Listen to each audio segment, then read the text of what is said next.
Hello everyone, welcome to exam forum के आज इस वीडियो में हम 9 अक्टूबर 2020 से करंट अफेयर्स के क्वेश्चन डिस्कस करेंगे। तो चलिए शुरू करते हैं अब आज का वीडियो।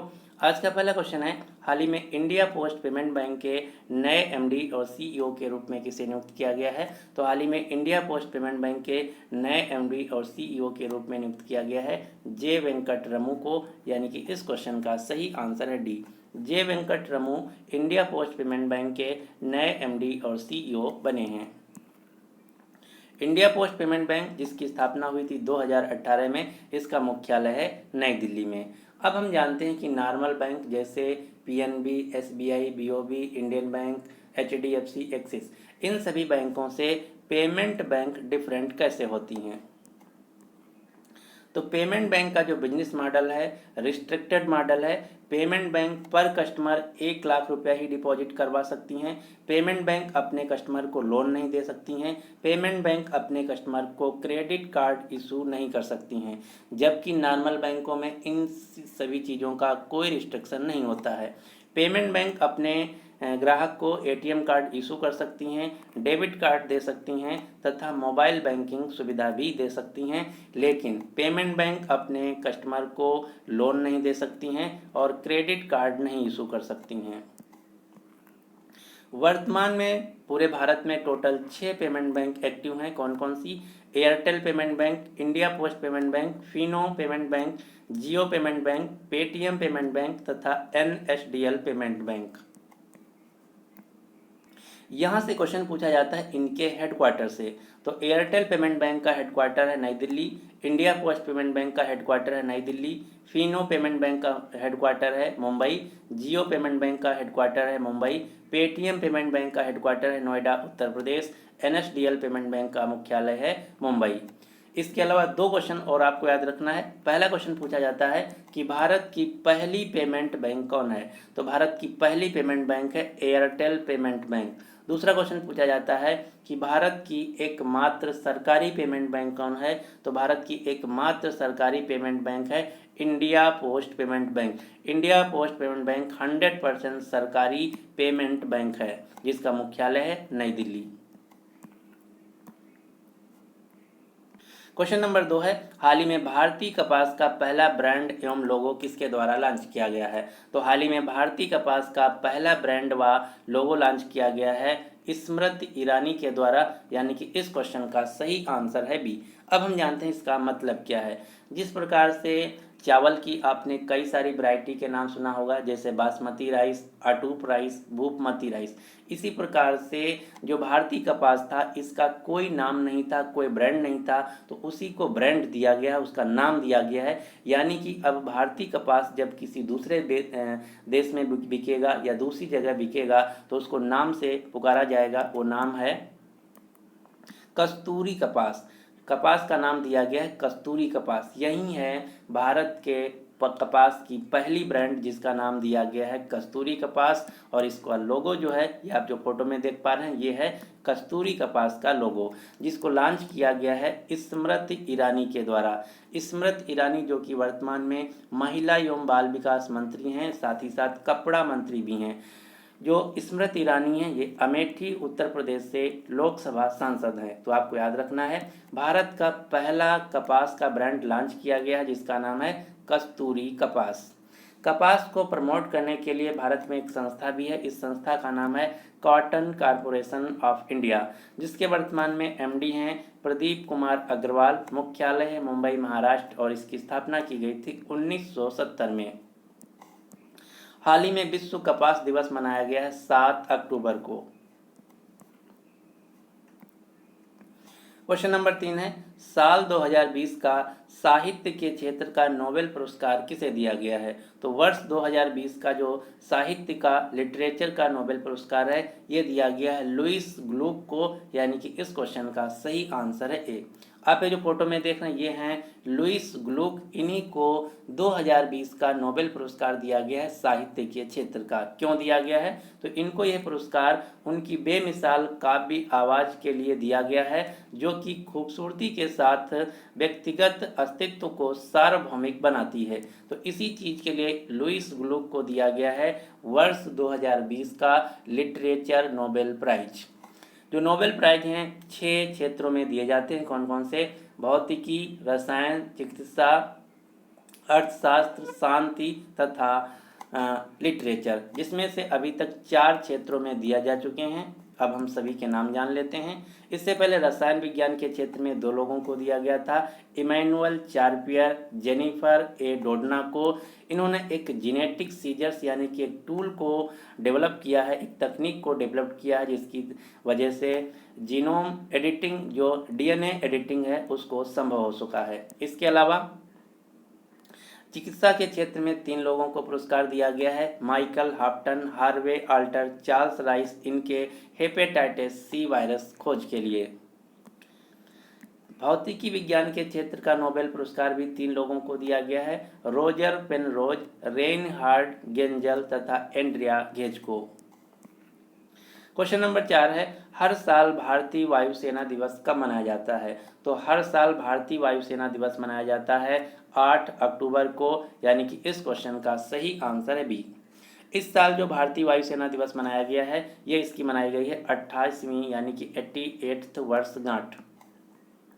जो भारतीय वायुसेना है, ये आधिकारिक तौर पर ब्रिटिश शासकों के द्वारा स्थापित की गई थी, जिसका पहले नाम था रॉयल भारतीय वायुसेना। इसके बाद 8 अक्टूबर 1932 को स्थापित की गई थी, बनाई गई थी, इसीलिए हर साल 8 अक्टूबर को भारतीय वायुसेना दिवस मनाया जाता है। लेकिन 1950 में रॉयल भारतीय वायुसेना का नाम बदलकर भारतीय वायुसेना कर दिया गया था। तो अगर क्वेश्चन पूछा जाए कि भारतीय वायुसेना की स्थापना कब हुई थी, तो उत्तर होगा 8 अक्टूबर 1932 को। वर्तमान में भारतीय वायुसेना अध्यक्ष हैं राकेश कुमार सिंह भदौरिया। अब आपको तीनों सेनाओं के दिवस याद रखना है। भारतीय थल सेना दिवस मनाया जाता है 15 जनवरी को, भारतीय वायुसेना दिवस मनाया जाता है 8 अक्टूबर को, भारतीय नौसेना दिवस मनाया जाता है 4 दिसंबर को।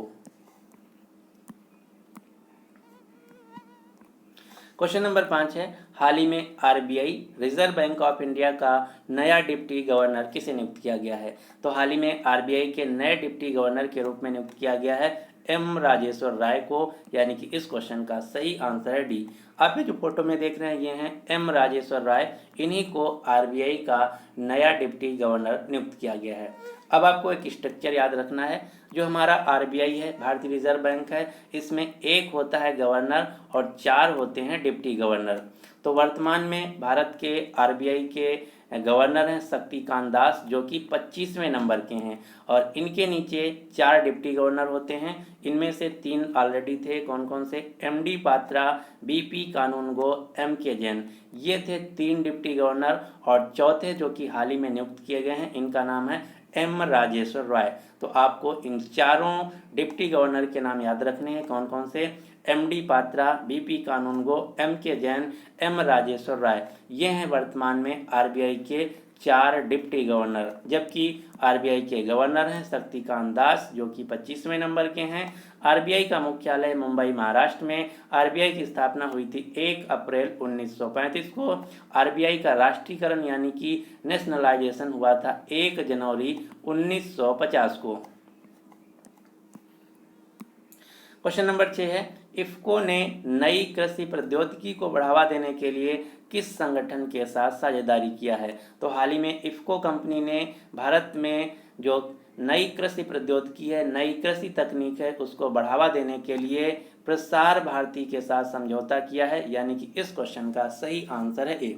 प्रसार भारती जो कि डीडी न्यूज चैनल का एक चैनल है, यह अपने डीडी किसान चैनल पर कृषि संबंधित उत्पादों तथा तकनीकी को प्रसारण करेगा, जिसके लिए इफ्को कंपनी ने इसके साथ साझा किया है। तो आपको याद रखना है, इफ्को कंपनी ने प्रसार भारती के साथ साझा किया है कृषि प्रौद्योगिकी को बढ़ावा देने के लिए। इफ्को जिसका पूरा नाम है Indian farmers fertiliser cooperative limited company, जो कि भारत की एक सरकारी खाद्य की कंपनी है, जो कि खाद बनाती है। इफ्को का मुख्यालय नई दिल्ली में। इफ्को के वर्तमान में एमडी और सीईओ हैं यूएस अवस्थी। प्रसार भारती के वर्तमान में सीईओ हैं शशि शेखर वेम्पाती। प्रसार भारती जो कि डीडी न्यूज चैनल का एक चैनल है।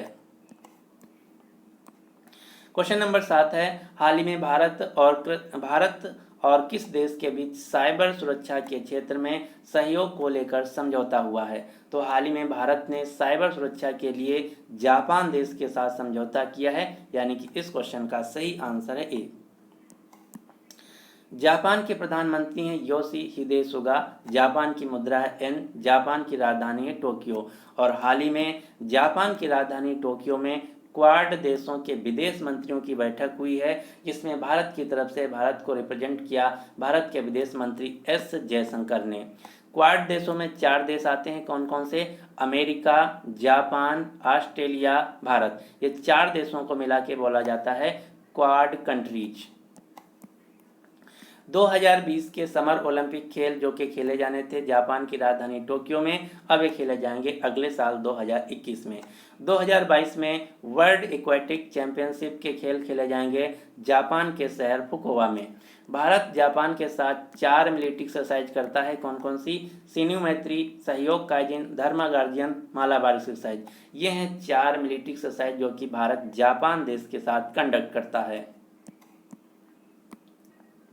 क्वेश्चन नंबर 8 है, हाल ही में विश्व दृष्टि दिवस कब मनाया गया है? तो हाल ही में वर्ल्ड साइट डे मनाया गया है 8 अक्टूबर को, यानी कि इस क्वेश्चन का सही आंसर है बी।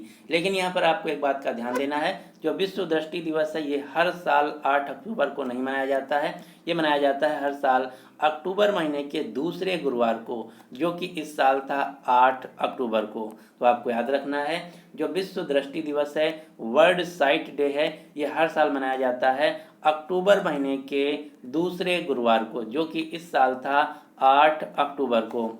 इस साल का जो विश्व दृष्टि दिवस था, इसका विषय था, थीम था होप इन साइट, होप इन साइट। क्वेश्चन नंबर 9 है, हाल ही में केंद्रीय मंत्री रामविलास पासवान का निधन हो गया है। तो आपको बताना है कि केंद्रीय मंत्री रामविलास पासवान जिनका निधन हो गया है, ये किस पार्टी से संबंधित थे? तो इनकी पार्टी का नाम था एलजेपी, लोक जनशक्ति पार्टी। लोक जनशक्ति पार्टी एलजेपी, जिसके नेता थे रामविलास पासवान, इनका कल शाम को निधन हो गया है। आप ये जो फोटो में देखना, ये हैं रामविलास पासवान, जो कि वर्तमान में केंद्रीय उपभोक्ता मामले, खाद्य और सार्वजनिक वितरण मंत्री थे। इनका निधन हो गया है। इनकी पार्टी का नाम था लोक जनशक्ति पार्टी एलजेपी, और इनका केंद्र में गठबंधन था बीजेपी के साथ, इसलिए ये मंत्री थे। लोक जनशक्ति पार्टी एलजेपी पार्टी, जो कि एक बिहार स्टेट की पार्टी है। क्वेश्चन नंबर 10 है, हाल ही में किस देश ने हाइपरसोनिक क्रूज मिसाइल जिरकॉन का सफल परीक्षण किया है? तो हाल ही में हाइपरसोनिक क्रूज मिसाइल जिरकॉन का सफल परीक्षण किया गया है रूस देश के द्वारा, यानी कि इस क्वेश्चन का सही आंसर है ए, रूस। रूस के राष्ट्रपति हैं व्लादिमीर पुतिन। रूस की राजधानी है मॉस्को। रूस की मुद्रा है रूबल। अब आपको रूस से एक जगह का नाम याद रखना है, इस जगह का नाम है रेड स्क्वायर। क्वेश्चन पूछा जाता है इस प्रकार से कि रेड स्क्वायर किस देश में स्थित है? तो जो रेड स्क्वायर है ये रूस में स्थित है। अब हम जानते हैं कि रेड स्क्वायर क्या है। तो जो रूस के राष्ट्रपति का ऑफिशियल रेजिडेंसी है, ऑफिशियल निवास है, उस स्थान को बोला जाता है रेड स्क्वायर। इसी प्रकार अमेरिका के राष्ट्रपति जहां पर रहते हैं उस जगह को बोला जाता है व्हाइट हाउस। इसी प्रकार यूनाइटेड किंगडम यानी कि यूके के जो राष्ट्रपति प्रधानमंत्री जहां रहते हैं उस स्थान को बोला जाता है 10 डाउनिंग स्ट्रीट। और इसी प्रकार से भारत के राष्ट्रपति जहां रहते हैं उस स्थान को बोला जाता है राष्ट्रपति भवन। तो ये क्वेश्चन कई बार एग्जाम में पूछा जा चुका है कि रेड स्क्वायर और 10 डाउनिंग स्ट्रीट, ये 2 क्वेश्चन सबसे ज़्यादा एग्जाम में पूछे जाते हैं। तो आपको याद रखना है, रेड स्क्वायर रूस के राष्ट्रपति का ऑफिशियल निवास है, जबकि 10 डाउनिंग स्ट्रीट यूनाइटेड किंगडम के प्रधानमंत्री का ऑफिशियल निवास है। तो ये थे आज के हमारे करंट अफेयर्स के क्वेश्चन। आपको ये वीडियो कैसा लगा आप कमेंट बॉक्स में जरूर बताइएगा। So finally thanks for watching exam forum.